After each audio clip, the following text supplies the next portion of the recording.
Selamat datang di channel Trading for Better Life. Hari ini ISG ditutup naik 0,85% ke angka 5.159.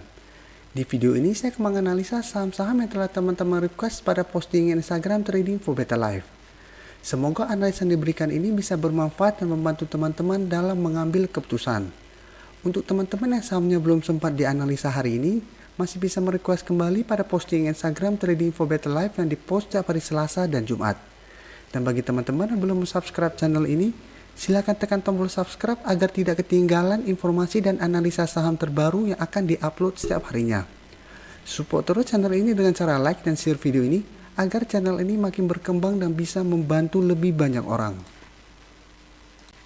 Saham pertama akan saya analisa hari ini adalah saham WSKT. Saham WSKT pada perdagangan hari ini ditutup naik 4% lebih ke harga 755. Bisa kita lihat di grafik. Secara tren untuk jangka menengah, WSKT masih bergerak uptrend. Jadi yang sebelumnya bergerak downtrend dan berada di bawah garis EMA 50 dan 150, saat ini telah berhasil naik di atas garis EMA 150. Dan bulan Oktober kemarin kenaikan WSKT lumayan tinggi.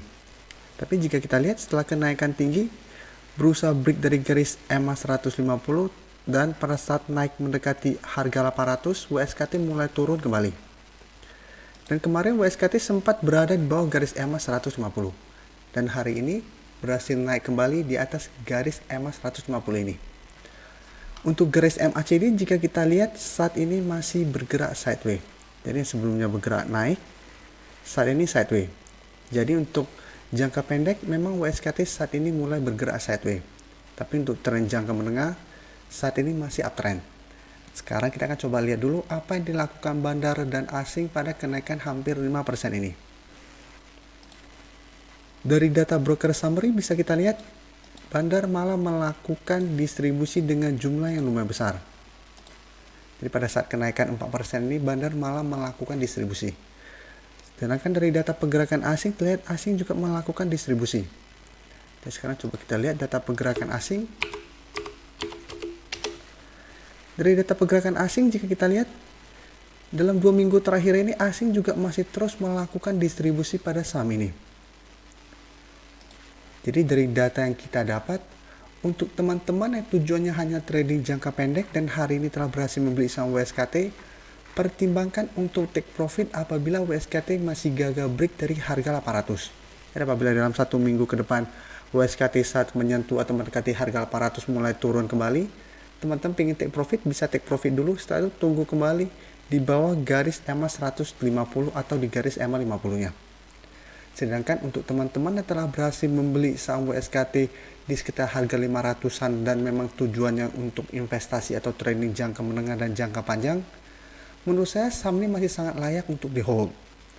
Apalagi lihat berita bahwa apabila Biden yang nanti menang untuk pemilu Amerika Serikat, ada potensi saham-saham konstruksi akan melanjutkan kenaikan. Jadi apabila nanti yang menang adalah Biden, maka saham-saham konstruksi akan mendapat sentimen positif. Tapi itu bukan berarti langsung Biden naik jadi presiden langsung saham-saham konstruksi dalam hari itu langsung naik tinggi. Tetapi untuk jangka menengahnya saham-saham konstruksi akan diuntungkan dari berita ini. Jadi untuk teman-teman memang tujuannya untuk investasi saat ini masih sangat layak untuk di hold. Sedangkan untuk teman-teman yang baru mau entry, besok masih bisa entry apabila WSKT masih melanjutkan kenaikan. Tapi teman-teman harus hati-hati apabila besok baru entry, karena teman-teman beli di harga lumayan tinggi. Karena WSKT dalam 1 bulan ini naik sudah lumayan tinggi. Jadi waspada adanya koreksi sementara. Selanjutnya saya akan menganalisa saham ICBP. Saham ICBP pada perdagangan hari ini ditutup turun 0,25% ke harga 9.725. Bisa kita lihat di grafik dalam 1 minggu ini saham ICBP masih bergerak sideways dan terlihat masih berada di bawah garis EMA 50 dan 150. Jadi saat ini garis EMA 50 dan 150 merupakan resisten dari saham ICBP. Untuk garis resisten kuatnya di garis EMA 150 di sekitar harga 10.000. Sedangkan untuk garis EMA 50 saat ini berada di sekitar harga 9.920. Jadi untuk tren jangka menengah sebenarnya saat ini ICBP sudah mulai bergerak turun. Jadi sudah mulai arahnya downtrend. Karena telah berada di bawah garis EMA 50 dan 150. Untuk garis MACD juga bisa kita lihat saat ini masih bergerak sideways. Setelah sebelumnya mulai bergerak turun. Sekarang kita akan coba lihat dulu apa yang dilakukan bandar dan asing pada penurunan hari ini. Dari data broker summary bisa kita lihat hari ini bandar melakukan sedikit akumulasi. Sedangkan dari data pergerakan asing terlihat asing masih terus melakukan distribusi pada saham ICBP. Jadi dari data pergerakan asing bisa kita lihat dari bulan Oktober sampai hari ini asing terlihat masih terus melakukan distribusi. Jadi dari data yang kita dapat sampai ICBP dalam 1 minggu ke depan masih ada peluang untuk bergerak sideways. Dan masih ada potensi untuk naik berusaha break dari garis EMA 150. Dan untuk teman-teman yang saat ini sudah berhasil membeli saham ICBP di harga atas, saat ini masih bisa di hold. Walaupun saat ini sudah mulai turun, kita tinggal tunggu hasil laporan keuangan kuartal ketiga dari saham ICBP. Apabila hasil kuartal ketiga bagus atau penurunannya tidak dalam, ada potensi ICBP untuk naik kembali di atas atau minimal menyentuh garis EMA 150. Jadi untuk teman-teman yang ingin membeli saham ini, saat ini saran saya apabila mau beli hanya trading jangka pendek atau swing trade. Jadi teman-teman bisa tunggu di sekitar daerah support di sekitar harga 9.700. Beli, apabila saat menyentuh atau mendekati harga 10.000 ICBP mulai turun kembali, teman-teman bisa take profit dulu. Tapi apabila tujuannya membeli saham ini untuk investasi, menurut saya masih oke saja untuk membeli di harga sekarang dan hold saja sampai berhasil break dari garis EMA 150. Dan apabila ingin take profit, bisa take profit apabila terlihat masih gagal break dari harga 10.600. Karena harga 10.600 ini saat ini merupakan resisten yang lumayan kuat. Karena ICBP telah 2 kali gagal break, setelah itu turun kembali di bawah garis EMA 150. Berikutnya saya akan menganalisa saham Dimas. Saham Dimas pada perdagangan hari ini ditutup bertahan di harga 218. Bisa kita lihat di grafik, saat ini Dimas masih bergerak sideways dan terlihat masih bertahan di atas daerah support kuatnya di EMA 150 yang saat ini berada di sekitar harga 216. Untuk resistennya saat ini berada di harga 240. Jadi kemarin Dimas sempat berusaha untuk break dari resisten ini dan terlihat masih gagal. Setelah gagal break, Dimas turun kembali menuju support di EMA 150.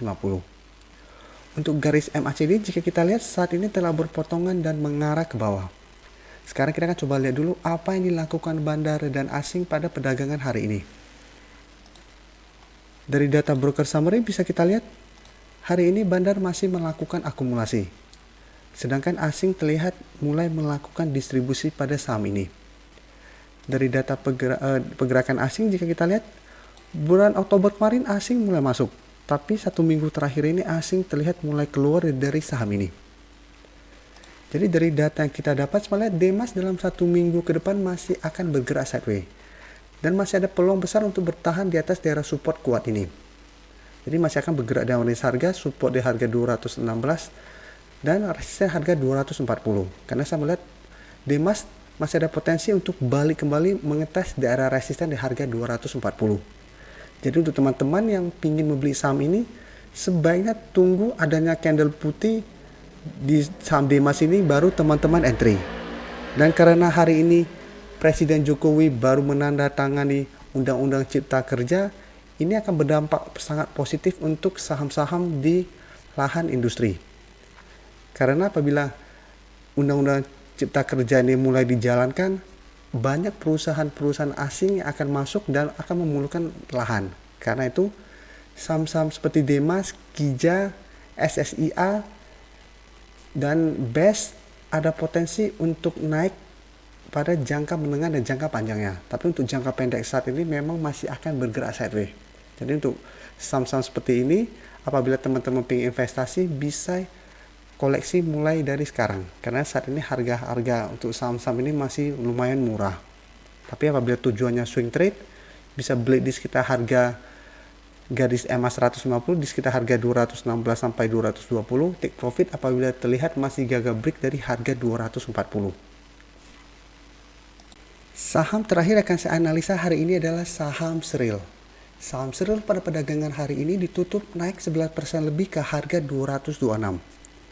Saham Sril merupakan salah satu saham di LQ45 yang pergerakannya menurut saya gampang digoreng. Karena memang harganya yang lumayan murah dan volume transaksi bisa kita lihat sangat kecil. Dan hari ini tiba-tiba lonjakannya lumayan tinggi. Dan sebelum kenaikan tinggi hari ini, jika kita lihat Sril masih bergerak sideways dan selalu berada dekat dengan garis EMA 150. Jadi bisa kita bilang masih berusaha untuk bertahan di atas daerah garis EMA 150 ini.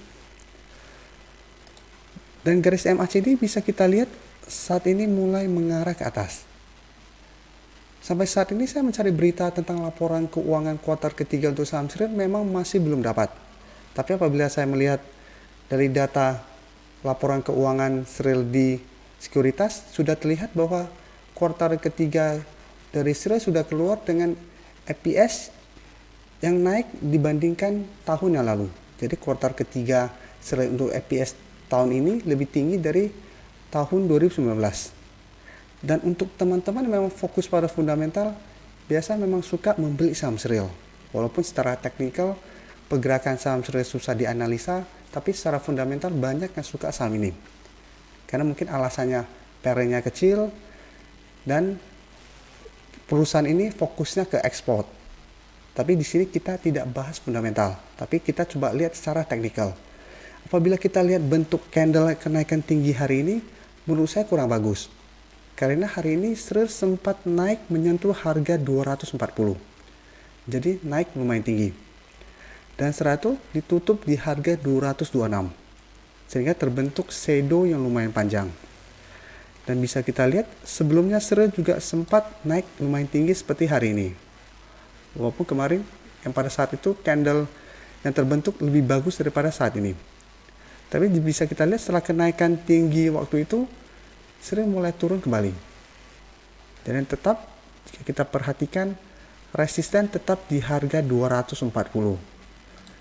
Jadi bulan Agustus kemarin Sril juga sempat naik, tapi saat menyentuh harga 240 masih gagal break dan mulai turun kembali.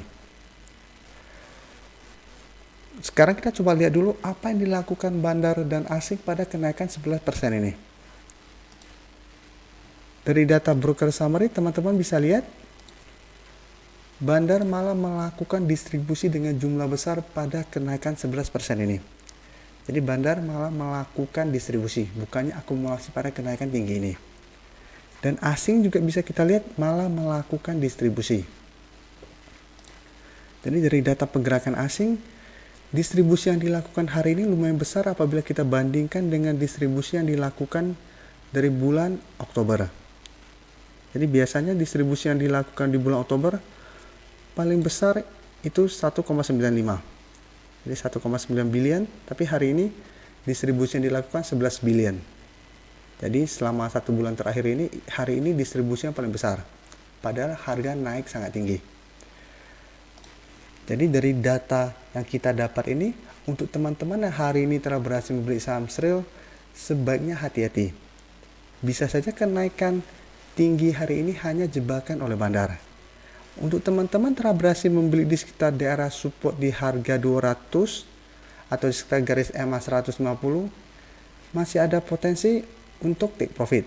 Tapi untuk teman-teman yang hari ini telah berhasil membeli di sekitar harga 230 ke atas, pertimbangkan untuk take profit atau malah cut loss apabila dalam beberapa hari ke depan Sril ternyata gagal naik kembali di atas harga 240. Jadi besok Sril masih ada potensi untuk berusaha naik kembali di atas harga 240. Tapi ingat, apabila masih gagal break, peluang untuk balik seperti kejadian di Agustus akan terjadi. Jadi Agustus juga berusaha naik menembus harga 240, setelah gagal akan terus turun kembali menuju garis EMA 150. Jadi potensi untuk balik kembali ke garis EMA 150 masih besar, apalagi bandar dan asing tidak melakukan akumulasi pada kenaikan tinggi ini. Jadi untuk teman-teman yang besok mau entry, saya sih tidak menyarankan untuk entry lagi, karena kenaikan hari ini sudah lumayan tinggi. Tinggal teman-teman hari ini berhasil entry, siap-siap untuk melakukan take profit apabila besok Sril terlihat masih gagal break dari harga 240. Dan untuk teman-teman yang memang tujuannya investasi dan memang sudah berhasil membeli di sekitar harga 200 dan pingin hold dulu karena mikir tidak mau take profit di harga sekarang, masih oke di hold karena saat ini secara teknikal Sril masih oke karena masih berada di atas garis EMA 50 dan 150. Tapi hati-hati apabila Sril sudah mulai turun kembali di bawah garis EMA 50 dan 150. Terima kasih telah menonton video ini. Like dan share video ini bila bermanfaat bagi teman-teman, dan support channel ini dengan cara tekan tombol subscribe agar channel ini bisa makin berkembang dan bisa membantu lebih banyak orang lagi. Terima kasih.